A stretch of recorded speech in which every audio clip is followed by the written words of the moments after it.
today's mindful moment.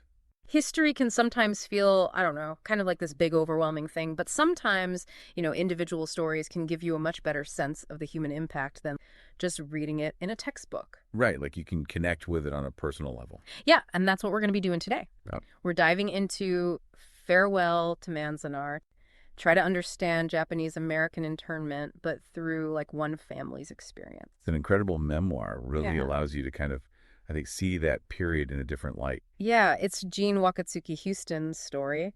It's her autobiographical account of her family's life before, during, and after their internment at Manzanar, Okay. which was a war relocation center. And so our mission today is to really try to uncover the deeply personal impact of this event, exploring themes of family resilience and like what does it mean to try to figure out your identity in the face of prejudice. Yeah, it's a powerful story that I think really challenges us to think differently about, what happened during World War II. Yeah, so Jean's family before the war, they had this pretty comfortable middle-class life in California. Hmm. Her father was a successful fisherman. Really embodies like that immigrant striving for the American dream. He's a really interesting figure, too, because he represents, I think, the larger dynamics of what was happening within the Japanese fishing community at the time. Oh, how so? There was this interesting kind of push and pull between competition and cooperation. Oh, yeah, I remember reading about that. Like they would share nets and radios to help each other locate fish, but at the same time, they were fiercely competitive when it came to, actually catching the fish and making a living. Yeah, it's like they wanted everyone to succeed, but also wanted to be the best. Exactly. And the book, there's a point where it describes like this big celebration for Papa and Mama's 25th wedding anniversary. Oh, yeah, that's such a vivid scene. Yeah. It really showcases, how well they were doing before the war and all of the cultural traditions that they brought with them from Japan. Yeah, all that amazing food and Papa carving the pig, like you said, just paints a very different picture than what we might imagine when we think about, internment camps. Right? It really humanizes their experience. Yeah, and it's interesting because early in the book, there's this little story about Jean's mother arriving in San Francisco Bay the morning after that big 1906 earthquake. Oh, wow. It's kind of like the subtle foreshadowing. Yeah, like a hint of the upheavals to come. Right, and then boom, Pearl Harbor happens and everything changes. Yeah, the way Houston describes that day is so powerful. You can almost feel the shift from normalcy to just this chaos and fear. Yeah, they're at the harbor waving goodbye to the fishing boats, and then suddenly everything just stops. And the reactions of the women especially are really telling. You can sense their confusion and anxiety. Yeah, and then there's little Chizu asking, what is Pearl Harbor? Right, she's so young and innocent. It really highlights how sudden and unexpected this event was for everyone. And then things get even worse when the FBI arrests Papa, accusing him of aiding Japanese submarines. It's a clear example of the prejudice and paranoia that gripped the nation after Pearl Harbor. Yeah, and the interrogation scene is so revealing because even though Papa had lived in the U.S. for decades longer than the agent questioning him, he still wasn't allowed to own land or become a citizen. It's a stark reminder of the systemic racism that existed at the time. Yeah, and on top of that, they forced the family to evacuate from Terminal Island, giving them just 48 hours to pack up their entire lives. I can't even imagine the stress and heartbreak of having to leave everything behind so quickly. And then there's that scene where Mama is forced to sell her beloved China set for almost nothing. Oh gosh, that's just devastating. It represents the loss of so much more than just material possessions. It's the loss of their home, their dignity, their sense of security. Absolutely. And then they arrive at Manzanar and the conditions are just horrible, cramped barracks. No privacy, dust storms blowing through the cracks. It's a far cry from the comfortable life they once had. Yet despite all this, the book really highlights their resilience, their ability to adapt and find ways to make the best of a terrible situation. Yeah, Woody's character really shines in those early days at Manzanar. Right. He takes on this leadership role, making sure the barracks are livable for his family, using his humor and resourcefulness to keep their spirits up. He even figures out how to cover up those knotholes in the walls. Yeah, he's like the glue that holds the family together. But even Woody's optimism can't erase the humiliation and loss of privacy they all experience. Right, like the open latrines. That was a particularly difficult aspect of life at Manzanar, especially for Mama, who was always so modest and private. It's crazy to think that something as basic as going to the bathroom became this source of shame and discomfort. But even in those dehumanizing conditions, there were still moments of kindness. Yeah, like that woman who offers Mama some toilet paper in the latrine. It's a small gesture, Yeah. but so meaningful in that context. It reminds you that even in the darkest of times, human connection can still prevail. Is- And the mess hall system also really disrupts their family life. It's kind of ironic because you have all these amazing cooks in the camp attracting mess hall hoppers, as Jean calls them. Mm. But it ultimately leads to the breakdown of family meals. Yeah, it's like the abundance of food ironically undermines the tradition of sharing meals together as a family. Yeah. And then Papa returns from Fort Lincoln a changed man. His transformation is really heartbreaking. Yeah. He becomes withdrawn, bitter, and even starts drinking heavily. And you see this through young Jean's eyes, which makes it even more impactful. Yeah, you can feel her confusion and fear as she witnesses this sudden shift in her father's behavior. And then there's that word inu, which means dog in Japanese. Right. As a child, Jean just thinks it's because Papa is antisocial. But later we understand the deeper meaning. Yeah, it reveals that he's seen as disloyal by his own community because of his Americanized ways and his yes, yes answers on the loyalty oath. Which itself was so divisive it forced Japanese Americans to make these impossible choices about their identity and allegiance. And it really created a lot of tension within the community. Some people saw it as a betrayal, while others saw it as a necessary act of survival. And all of this simmering resentment eventually boils over in the December riot. The riot was a chaotic and terrifying event. It really highlighted the fragility of the peace within the camp and how easily things could spiral out of control. Yeah, the image of the reservoir crew armed with pickaxe handles and the sergeant's panicked reaction really emphasizes the fear and uncertainty that permeated Manzanar. And in the midst of all of this chaos, Woody decides to volunteer for the army. It's a really bold move, especially considering his father's opposition to fighting for a country that imprisoned them. It really shows the generational divide within the Japanese-American community at the time. Yeah, Woody believes it's his duty to serve and maybe even a way to prove his loyalty and help his family. While Papa sees it as a betrayal. And then there's that powerful scene where Papa sings the Japanese national anthem and starts weeping as he hums the tune. That scene is so layered with meaning. It's not just a display of patriotism. It's a way for him to connect with his heritage and express his grief over everything he's lost. Yeah, the book explains that the song is actually a poem about resilience and endurance, kind of like the slow, steady growth of moss on a stone. It's a beautiful metaphor for the Japanese spirit. Yeah, and it really humanizes Papa, who up until this point has mostly been portrayed as this angry and bitter figure. Right. We see a glimpse of his vulnerability and the emotional toll that this experience has taken on him. You know, it reminds me of this YouTube channel I follow called Mindful Moments.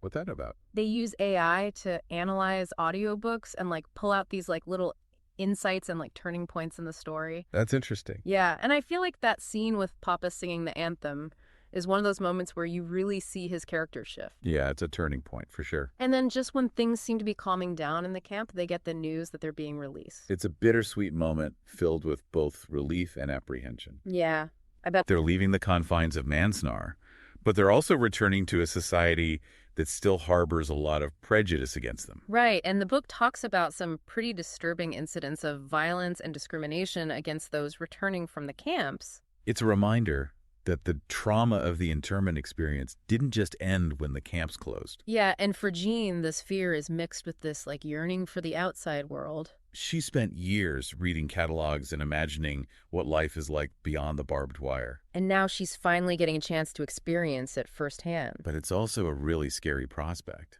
Yeah, especially with all the stories of hostility and prejudice they've been hearing. It's a reminder that freedom doesn't necessarily equal acceptance. Right, and that tension between hope and fear really sets the stage for what happens next in Jean's journey. Exactly. Her story's just beginning. Yeah, and we'll dive into that more in the next part of our deep dive on Farewell to Manzanar.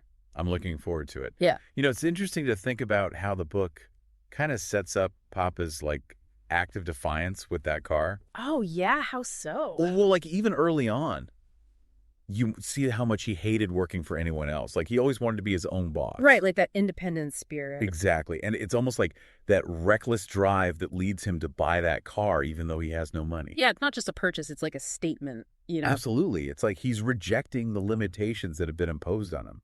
And it's not just Papa either. Jean's journey also kind of mirrors that struggle for agency and identity. Oh, totally. Yeah. Think about her fascination with those catalogs and all the things they couldn't have in Manzanar. Yeah, she's craving choices. you know? Exactly. She's intuitively seeking a way to break free from those limitations. And even when she's trying to fit in, like excelling in school and joining all these activities, there's still that undercurrent of defiance. It's like she's determined to succeed, but on her own terms. Yeah, and it's not always easy for her. She definitely has moments of self-doubt and shame about being Japanese. Yeah, like that scene where the girl points out her Japanese features. Ugh, that one, it was so rough. You can just feel how much it hurts her. It would be so easy to just retreat after something like that, but instead, she doubles down on her efforts to be seen and heard. Yeah, she refuses to be defined by other people's perceptions. And then there's that whole ballet episode, which is so interesting. Oh yeah, what was that about? She tries so hard to fit in, to embody this like idealized form of grace and beauty. That doesn't feel right to her. No. She actually says it feels like a terrible misuse of the body. It's like she's recognizing that conforming to someone else's idea of beauty isn't what she wants. Right. She's looking for something more authentic, something that reflects her own inner strength. And I think she finds a version of that through being a majorette. Yeah, it's fascinating how she describes that experience. It's not like she consciously decided to use her femininity as a tool. More like she understood the power dynamics at play. Exactly. And it kind of reminds me of that scene with Papa carving the pig at their anniversary celebration. Oh yeah, I see what you mean. They both have this like deep understanding of social dynamics and a willingness to adapt in order to thrive. Yeah, they're both really good at reading the room. Totally. Yeah. But alongside all the defiance and struggle, there are also these beautiful moments of like quiet resilience, you know? Oh yeah, for sure. Like when they're making the barracks livable or those small acts of kindness between strangers in the camp. It just shows you the power of the human spirit, even in the face of such awful conditions. Yeah, they still manage to find joy and connection. And they create this like vibrant community within Manzanar with dances and talent shows and even a yearbook. It's like they refuse to let their circumstances define them. Exactly. And that's one of the biggest takeaways from Farewell to Manzanar, that even in the darkest chapters of history,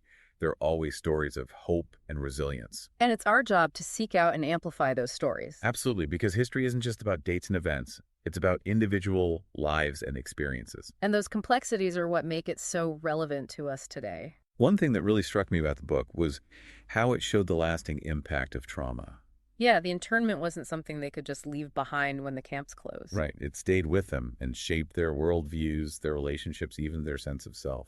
And it wasn't just the physical hardships, it was that psychological toll of being labeled the enemy. Having their loyalty questioned, their dignity stripped away. It manifested in different ways for each family member. Papa retreated into bitterness and anger. Hmm. Jeanne struggled with shame and wanting to disappear. It's like each of them had to find their own way to cope with the trauma.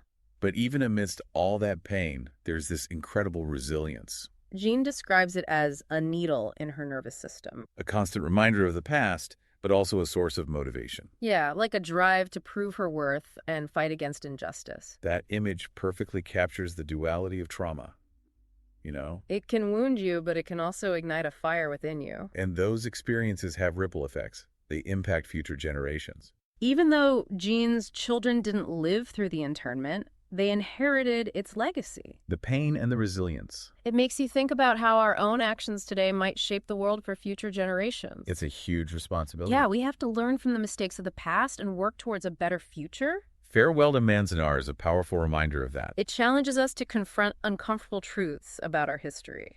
And to think about how we can create a more just and equitable society.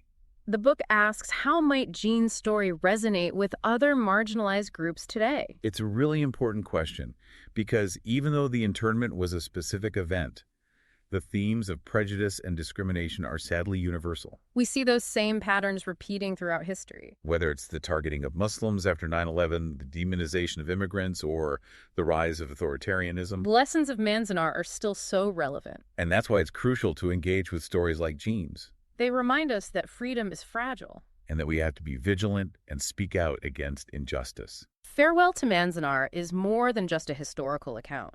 It's a call to action. An invitation to learn from the past and create a better future. And it's a story that stays with you long after you finish reading it. It makes you think, it makes you feel. And it challenges you to confront uncomfortable truths about yourself and society. I think it really comes down to that question of identity. Yeah, that's like the central theme that runs through the whole book. It's like, how do we define ourselves, both as individuals and as members of a community, especially when those identities are being challenged or denied. And Jean's struggle to reconcile her Japanese heritage with her American identity feels so relevant today. Absolutely. It resonates with so many people who are navigating these like complex cultural landscapes. It's like you're always trying to prove your belonging to fit into a mold that wasn't made for you.